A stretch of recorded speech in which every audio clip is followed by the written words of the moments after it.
લાવ્યા પછી ભરતભાઈને સતત ધાક ધમકી પૈસાની ઓફરો આ બધી આપવામાં આવતી હતી। ભરતભાઈ અમારા સનિષ્ઠ કાર્યકર્તા છે, છેલ્લા 7 વર્ષથી પાર્ટી સાથે જોડાયેલા છે અને હર હંમેશા પાર્ટીના હિત માટે લડતા રહ્યા છે, સાથ સહકાર આપતા।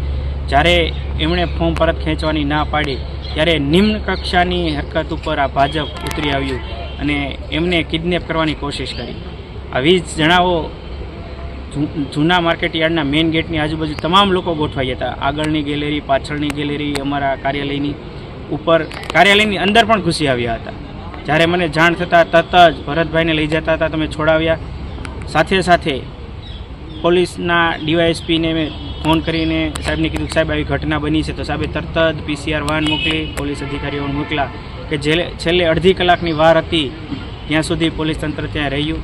ત્યારબાદ તમામ ઉમેદવારોને હેમખેમ ઘરે પહોંચાડી અને પછી અમે ફરિયાદ લખવા આવ્યા છીએ અને અમારી માગણી છે કે આ તમામ અજાણ્યા શખ્સો પર ફરિયાદ દાખલ થાય અને જે લોકશાહીનું હનન કરવાની કોશિશ કરી રહ્યા હતા, લોકોનો વિશ્વાસ લોકશાહી ઉપર જળવાઈ રહે, એટલા માટે આ તમામ લોકો ઉપર ફરિયાદ દાખલ કરી અને કાયદેસરની કાર્યવાહી કરવામાં આવે।